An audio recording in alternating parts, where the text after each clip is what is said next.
It's been question. and you folks can hear me okay, right? Yeah, okay. So I'm just going to go straight into the questions then. Jeyamohan, you've been writing since you were a child, I found out, and so clearly you have held on to that practice for years.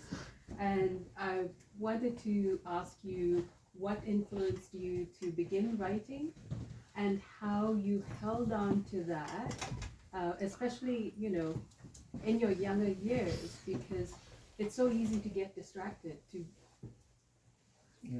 lose sight of that practice. So what inspired you and how did you sustain it?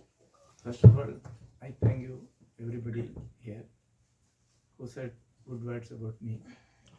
I am not good at English, so I cannot express myself in this language. I'll try. The first question, well, I have to remember my mother. I feel that I am a personal achievement of my mother. She inspired me. She taught me literature. And she introduced me literature, not children's literature. She introduced me serious literature while I am 7 years old. So I used to read Vaikam Muhammad Bashir at the age of 7 or 8. I am inspired by Malayalam writer Vaikam Muhammad Bashir and some of Tamil writers at a very early age. So from young days, I have no other dream to become anybody else. I always want to be a writer, and I have idols only in literature. So throughout my life, I imagine myself as a writer. Mike is It is audible. It's audible, right? Okay. Can they hear? Okay. Anybody hear me? It's okay. They can hear. Okay, I'll try. Yeah. Throughout my life, I imagine myself as a writer. While I am 20 years old, I tried to become a spiritual leader. I traveled all over India as a beggar. I imagined me as a Vivekananda in future. And later I invented that I am not a spiritual person. I am a writer. And at this age, I imagine myself as a storyteller only, not a literature person. I am a storyteller. A story is the primary thing. I imagine myself none other than a storyteller. Wonderful. And so, I mean, you just mentioned your travels, but you immersed yourself in politics from your early forays into leftism, right? And then, as you described your travels within India, you seem to have developed a consciousness of indigenous life, tribal life in India, right? And the struggles of Naxalism and so on, right? So do you think of your fiction as having a political purpose? Is there a political intention behind it? No. I imagine politics like this. There is two kinds of politics. One is core politics and another one is practical politics. I never indulge in practical politics. I mean political sites, political propaganda, or popular political ideas. I used to work on the core politics, that is idealistic politics, the original philosophical idea of politics. I used to work on it only. And I never considered myself as a politician.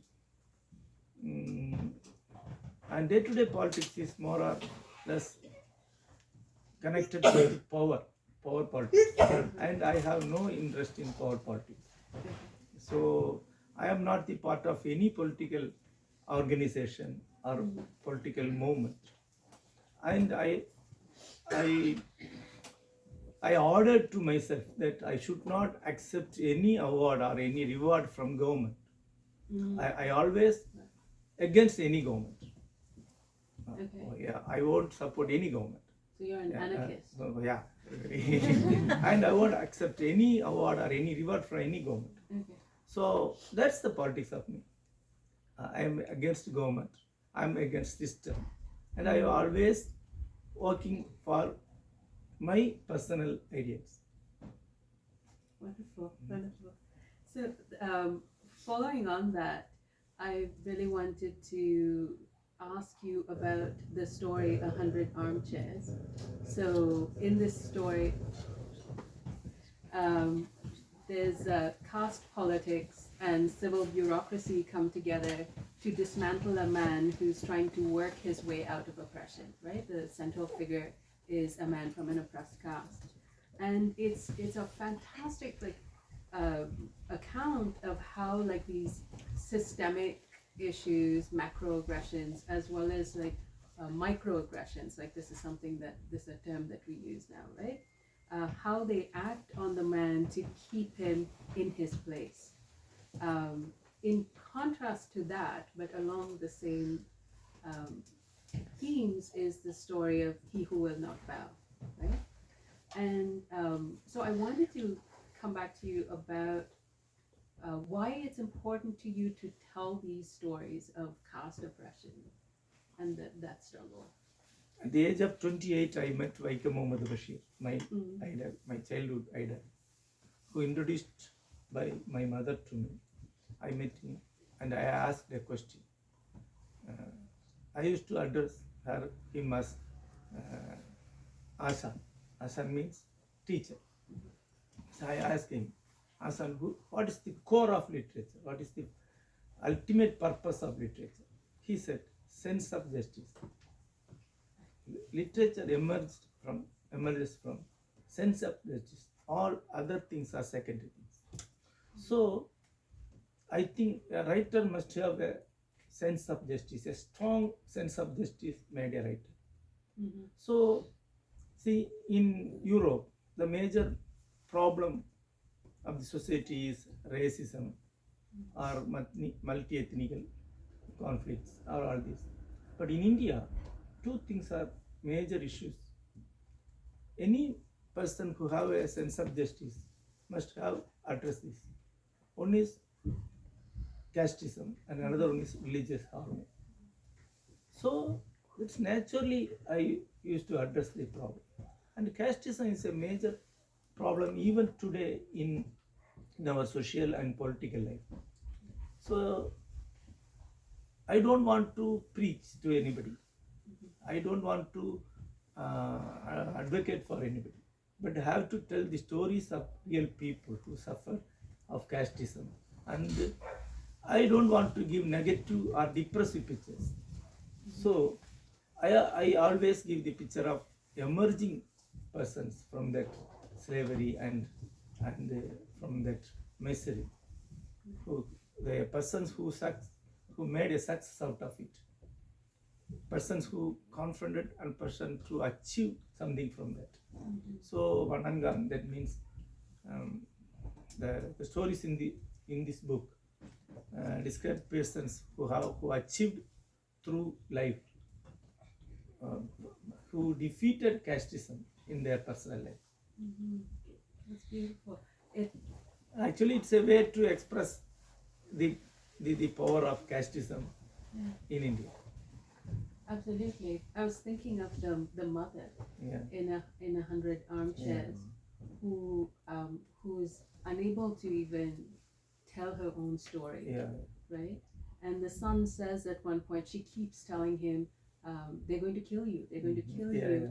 And there's 200 years of history in those words that she says, right? I was thinking, and part of the reason why I wanted Kasturi to read that beautiful section from,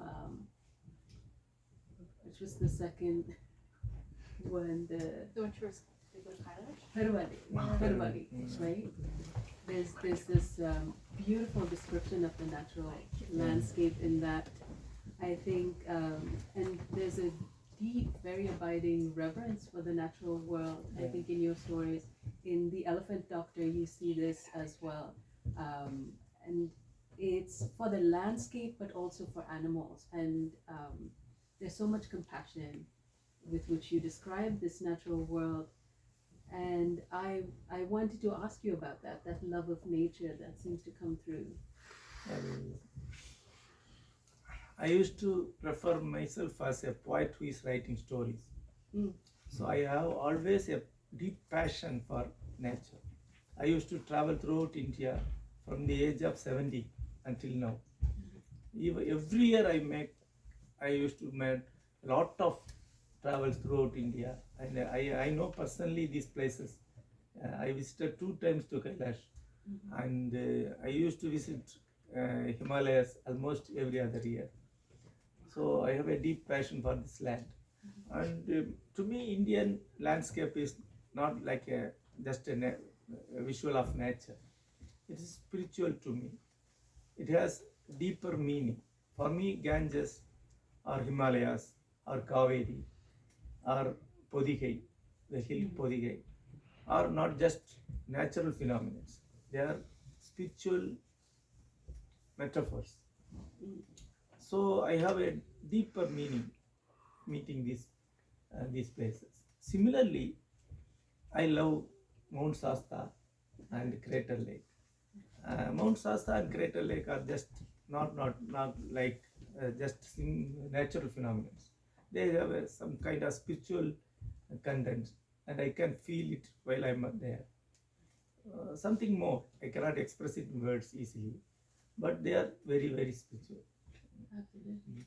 I think there's a strong sense of like an internal journey that's going So on. I love Niagara, but Niagara have no such spiritual content for me. For you. Yeah. For you. For me, it's a waterfall. Yeah. But Mount Shasta is, to me, is a kind of expression of God or something more. It has a spiritual content. It's a hidden meaning. And every time I think about Mount Shasta, I have different feelings. Sometimes awe, sometimes ecstasy. Sometimes I feel very sad. So I have a picture of Mount Shasta in my computer. I used to look it again and again. But see, this Grand Canyon, I love that visuals. But Grand Canyon has no such meaning. I don't know why. I don't know the meaning. But Mount Sasa is something more. If I have money, I will build a temple there.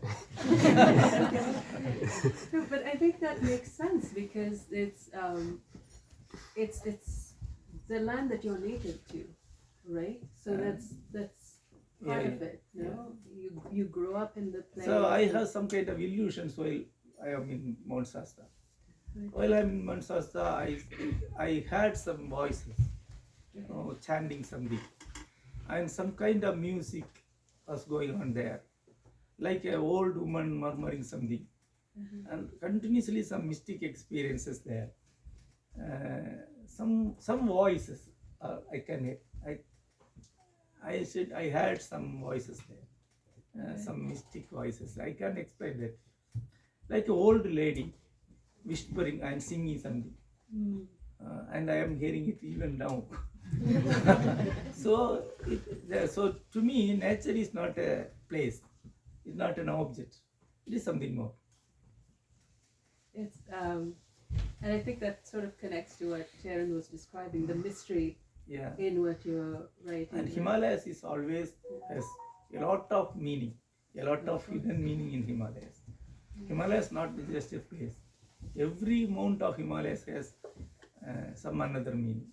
It's a big book of mantras, a big book of hidden mantras. Thank you. That's so. In addition to speaking about the natural world, I feel like your stories are also an archive of people, right? And it seems to be for Avatar for a minute, but because there's not only like an archive of the literary community that you're part of, like these publishers, these writers. There's some familiar names. I was like, oh, okay. but also these activist figures, these political figures who are not as famous as, like Yeah. the MJRs or Mm. whatever, right? And so you use your stories as a way of documenting them, right? Yeah. So I wanted to know, like, can you tell us a little bit about how that writing community and those activist figures shaped you? I met Sundar Ramasamy at the age of 25. He invited me to the field of literature. He said, "We are a suicide squad, and I am inviting you to this squad." Okay. He had only 500 readers in Tamil Nadu. He used to write small magazines with the circulation of 200 copies. So actually, I am the first person who became popular in serious literature in Tamil. Before me, we have no media to express. We used to write only in small magazines. So we are like a suicide squad at that time. It's a very, very small set of writers, but we wrote with very serious intentions, with the vigor, with a very big dream. And I consider some of our writers like Aswamitran, Sundaramasamy are great writers as any great writer in the world at their time. Even they are par with any person who won Nobel Prize for literature. But they have only 500 readers in Tamil Nadu. They never saw popularity. They never have any kind of money from writing. They have any other recognition. Sundar Ramasamy had actually only one award given by Tamil Literary Garden, Canada. So I had a choice at that time. I have to choose serious literature or popular literature.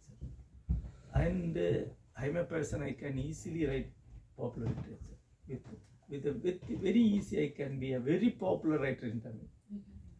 And I know that. I can write any creative fiction, any kind of fiction. I used to write commercial fiction for money at that time. I used to actually I decided to marry my fancy Aram at 1991. I have absolutely no money with my hand. So I wrote 8 stories and sent to popular magazines. And I won 8 awards for 8 stories. Okay. With that money, I married her. So I know that if I contest in any literary competition, I will usually get the You get money. Yeah. award. But I choose to be a serious kind of writer. I said, no sir. I said to Sundara, no sir, I don't want any money. I don't want any popularity. And I don't want anything from literature. I want to just to write. I want just to express myself. So I started to write. So I have a great respect, or I worship my seniors, the forefathers of Tamil literature. So I used to write about them. I used to write a lot of stories about Tamil artists, about Jeyamohan, about Sundar Ramasamy, and about M.E. Venkatram. All the great writers. So I'm proud of them. I am a so I don't know the word. Pioneer. Varis. The air. I'm the heir of the great tradition of writing in Tamil. Wonderful. So the collection is like in Tamil. The title is Aram and Stories of Real People. If I'm doing a literal translation of the title, and it looks at the everyday life of Tamils, but it speaks to some very powerful Tamil archetypes, I'd say, right? Archetypes of Tamilness, and where the everyday meets the mythical, right? And I think where there are real people finding these moments of transcendence, right? And in those moments of transcendence, as in the the story we heard from, they achieve a kind of divinity, even if it's for a short moment, right? They become almost godlike. And to me, there's two things that are happening here. One is, in your stories, one is a very close observation of human beings, right? Yeah. There's an attention to all the details of their behavior and so on. And then on the other hand, there's a kind of philosophical contemplation of humanity. That's what it means to be human, to carry both these animal urges, but also this kind of the divine, right, in us. And with the potential to turn into one or the other, to the animal or God, right? And so in this process of writing, how do you find that balance between this observation, right, with the where you're kind of documenting these, but also this contemplation, where you think about the process? See, it's a big philosophical question. In Saiva Siddhanta, there's a concept that there is a pure inside, that is Aham, and there is a pure Puram, that is outside. Both are not discernible. You cannot understand and you cannot see it. Both pure Agam or pure Puram. So, what you think of Agam, mind, is actually Ahapuram, a mind expressed through the objects. And what you are seeing outside is mind expressed through the objects. So every time a writer writes about outside world, he is writing about his mind. And every time a writer writes about mind, he can express only through outside world. And the major thing is, literature is not a pure contemplation. In our tradition, Suga, Rishi Suga, is a man of pure contemplation. But he was nude, he was mindless, and he was wordless. And his father was Vedavyasa. He was full of words because he was full of kama, lust. He was a lustful man. Because so a man with full of lust and desire can only write. So literature is an activity of kama, not pure contemplation. So the expression of lust, or that means id, expression of id is actually literature. Contemplation comes through it, comes inside it. You cannot separate contemplation from outside world in literature. Without kama or without kama, krodha, moha, it means lust and violence, imagination is not possible. So literature, the tool of literature is imagination, and imagination can be done through kama, violence, and desire. So that's why Vyasa wrote Mahabharata. His son, who has pure contemplation, cannot write a Mahabharata. That's why I am writing. All right. But at the same time, I'm going to say art is obviously very sacred to you, right? I think it's there in the very first story, Aram, right? And this, and maybe we'll wait for that. Okay. So it's there in your very first story, Aram, where the divine is expressed, I think, and in Penance of the Goddess. So I feel like Aram is almost like, the first story is almost like in beginning the book you are offering, you're making an offering to the goddess, right? In the first story. And then later in Penance of the Goddess, I think you bring up this idea of literature being, caught up in lust, whereas music is transcendental, right? And so, so here you are, art is really sacred to you, but on the other hand, you know, you're also, as you are becoming more known as an author, you're brought into the limelight, right? So if you folks didn't notice, there's a blurb from Kamal Hassan on the cover of the book, right? That Kamal Hassan, right? So, and you also have an online blog, right? That which also attracts a different kind of attention. So how do you then keep your practice sacred, right? So I guess I'm asking about your writing process. How do you maintain the sacredness of your art? Few years back at 1997, I asked my guru, Nitya Chaitanyadi, to teach me some meditation practices. And he said, you don't need any meditation practice. You are a writer and you can dream. Writing is your meditation. He said, that word I can remember, writing is your meditation. I used to say everywhere that my meditation is writing. I used to dream and meditate and contemplate through writing. So I don't need any other kind of meditation. So writing is the process of, it's a dhyana. It's a tabasam. I consider it like that. But not every time. Not every time. I can compare like this. It is like gold, a nugget of gold. Sometimes there's more mud and a little bit gold. Sometimes it is pure gold. So I always practice like this. Some writing is less gold in it. But anyway that is nugget. Sometimes it is pure gold.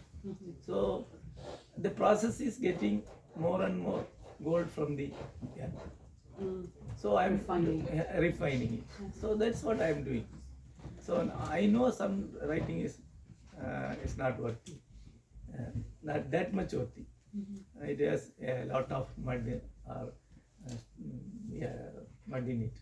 But sometimes it is pure gold, and I can feel that. Oh, I achieved some gold here. I got it. I cannot say that word truth, but I can definitely say the word gold.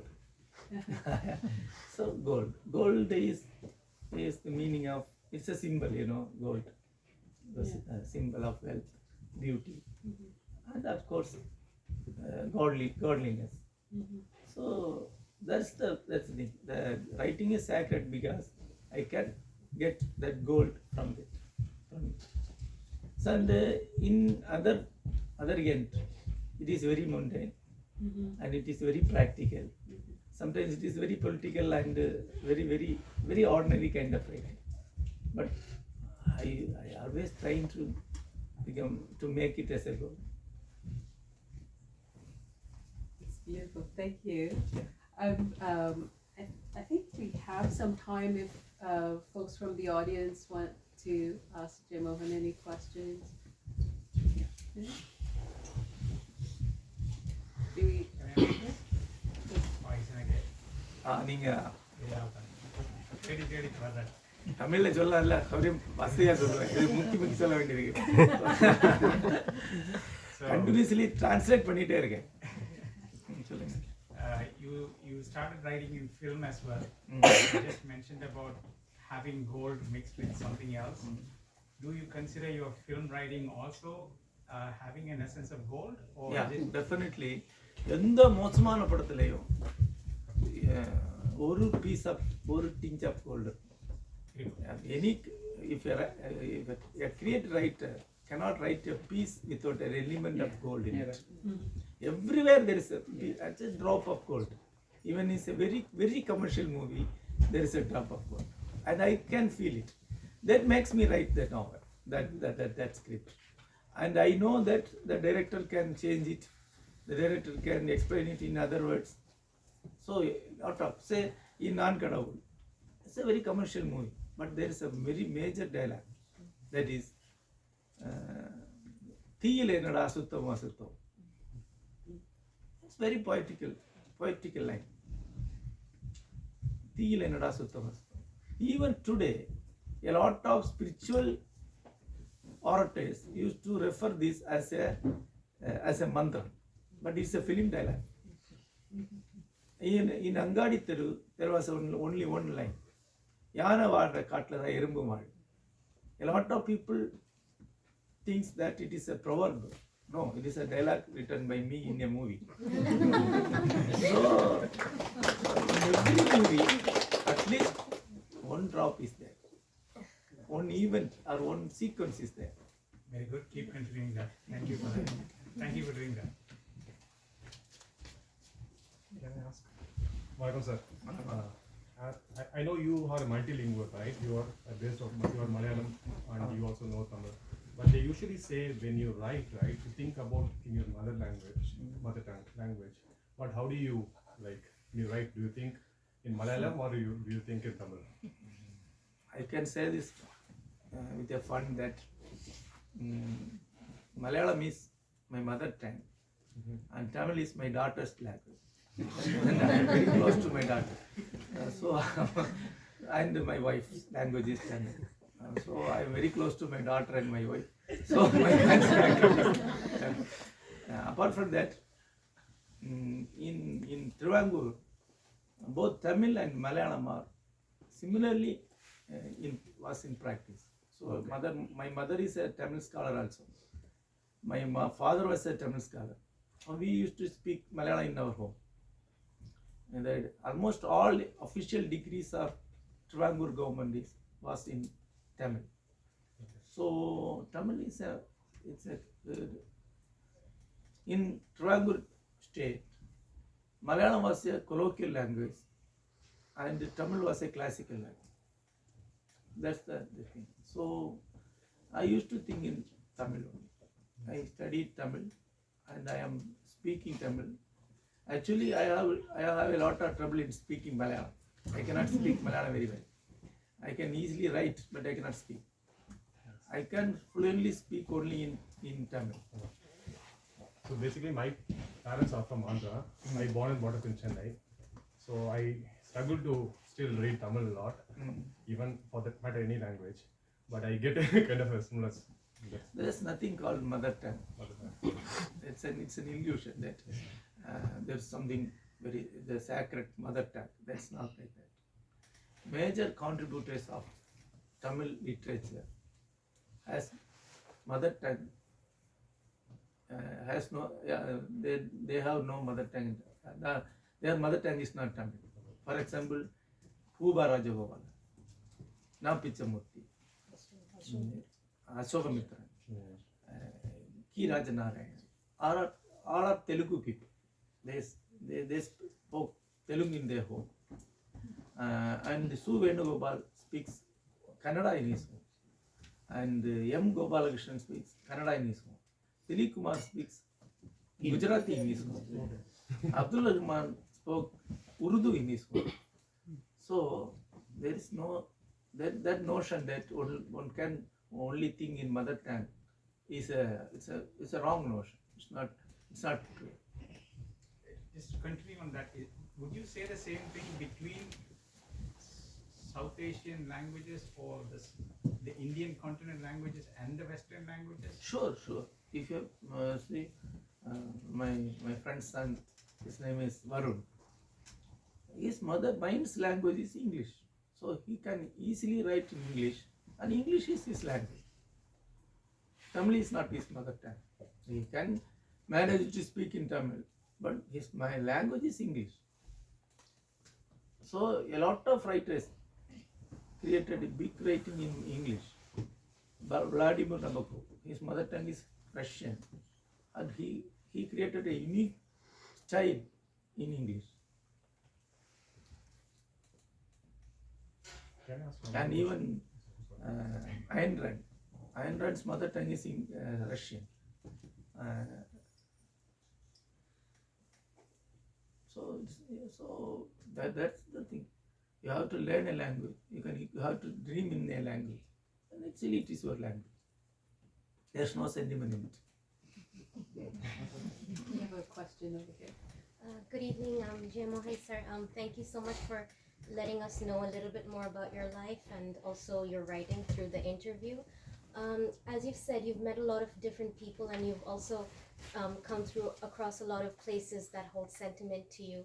I was wondering, has there been a character in your book or throughout your writing that is fully based on somebody you know in real life, or somebody who means a lot to you, or somebody you're inspired by? There is 12 star stories in this collection. Yeah. Out of it, all short stories are about real men. Out of 6 short stories, the protagonists are well known to me personally. For example, this Peruvali is about Komal Swaminathan. He was an editor of one literary magazine, and he's a person who promoted me as a writer. And I know him personally very well. And the same story was personally narrated to me. And the first short story, Aram, his name was M.E. Venkatrao. And the story was personally narrated by him to me. Another story, this 100 armchairs. The hero, the protagonist, well known to me, and he showed me the scars of his body to me. I can remember the day he expressed his life to me. So I wrote a lot of real life heroes, personally known to me. Throughout my life, I was in search of hope and idealism. It's Ketil Shahib, right? Yeah, like Ketil Shahib. Because I met a lot of tragedies in my personal life. My mother and father committed suicide at the age of while I am 26. So I was in a psychological trouble, and I traveled all over India as a depressed person. And continuously I was in search of hope and idealism. I used to travel a lot to meet a particular person.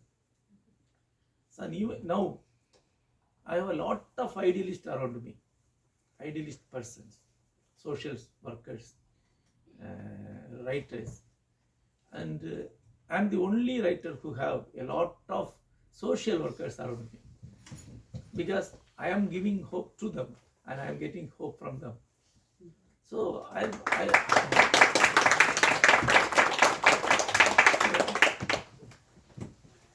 that's why I am against modernism, particularly this modernistic writing, like Kafka, Camus, or any other modernist writers. They have darkness in their soul. They used to express the despair and hopelessness in their writing. So I dismissed the entire modernistic writing in Tamil, and I created a writing which may be expressed as postmodern in Tamil.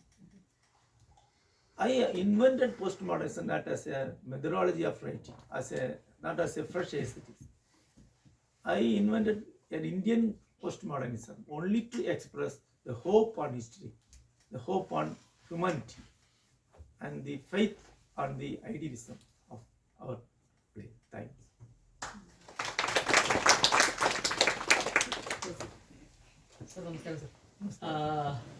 Sir, I remember you saying in one of your interviews that you always aspire to be a historian, and you are an amazing writer of historical fiction. So, with that context, if you're ever to write a character whose history has never been kind to them, and history has never been kind to specific communities, will that specific character of yours be forgiving to the history that he has been through, or will your character want to avenge, whatever history has done to him or her? I never try to avenge anything, because we are not here to avenge anything. We are not here to prove anything. We are here to live.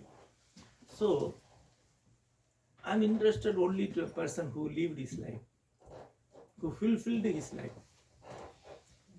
If I met a person with a negativity, with a revenge on history or society, I have nothing to write in his life. I would rather report about him. I can make a report on him. I can write an article on him. but not a creative fiction artist. See, I have a friend in Europe. His name is Anburaj. He's a very close friend of me. He was with Veerappan, the bandit Veerappan, and he was imprisoned for 16 years.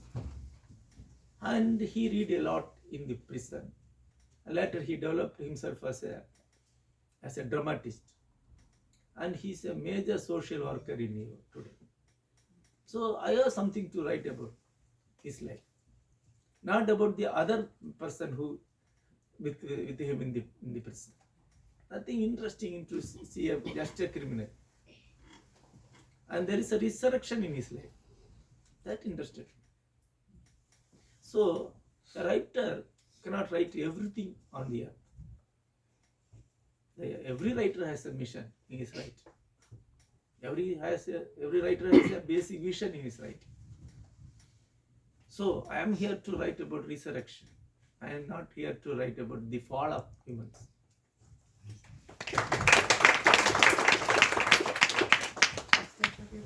Okay, this. Another question, sir. Yeah. Sorry. I just read The Elephant Doctor this morning because a Hindu introduced me.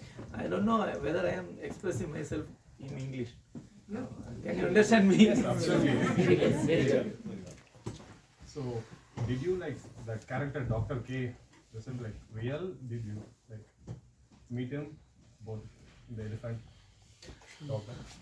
2007 or 8, I visited Top Sleep, which is very close to Pollachi, and there was a house maintained as a memorial of Dr. K. A lot of photos and a documentary about him, made by BBC. All are kept there, and I stayed in that building one night, and I had a deep impression on Dr. K. But later, that was not important to me at that time. I met a person, I saw the history of a person. He's a real person, he was a person with great ideas. But later, one of his aide, a lady, told a story that 5 elephants traveled nearly 300 kilometers to meet him. That was a popular myth in Top Sleep. And they said that it was really happened. This elephant had traveled through 3 major cities in the Coimbatore, Pollachi and Anamari. And they traveled to Top Sleep to meet Dr. K. That was an interesting story. And there was a fantasy element in it. No. That inspired me to write that story. And and I want to say one thing. All these 12 stories are written continuously at 2011. From January 1 to January 30. Continuously, without break. Every day a story. Because, continuously, without break, I wrote. Actually, I completed Aram on a noon, at 1 o'clock. I had meals, and I started the story at 2 o'clock. Because at that time in India, a lot of scandals were reported in media. A lot of scandals, and continuously negative news was there in the media. And suddenly I felt there was a hopelessness in my mind. I lost the idealism in my mind, and I was in a despair for more than 6 months. And suddenly I remembered that woman, that Chettiar woman, who sat on the hot road for justice. And I had an inspiration to write. I started to write. After completing the story, immediately I started the next story. And I wrote 12 stories, actually 14 stories. 12 stories are included in this collection, and 2 stories included another collection. 12 stories continuously. Through the stories, I regained my my hope, my idealism. Through this man. See, after writing this meal tally is about Ketel Sahib, who gave food freely to poor people. Nearly 100 Ketel Sahibs were reported by the readers to me. Say, one person in Europe is giving food to poor people at ₹5 or ₹3. Yeah. So he is a Ketel Sahib. Now I know nearly 100 Ketel Sahibs in Tamil Nadu. We have 2 more today. Yeah. So every other day a letter is coming. So we have a person here, he is giving the same one. So it regained the idealism in me, and I became more powerful through these stories. And in the entire history of Tamil literature, in their history of modern Tamil literature, not in even popular kind of writing, the single most popular short story collection is this one, Aram. No other collection is as popular as this one. That's why, so everybody needs a hold on ethics. Everybody wants a hold on ideals. Even today, even 2 days back, one Supreme Court advocate, she published a small video, says, this is the book which changed my life. She is a very senior advocate. She is a very popular person too. So it has that power. And it is not the power of the writer, it is the power of the idealism which came through the writer. Every good writing is bigger than the writer. Every good writing is very much bigger than the writer. Writer is a very small person who live for some years here and he will pass away. The writing will be there. The dream will never last, will be here. Thank you, sir. Thank you.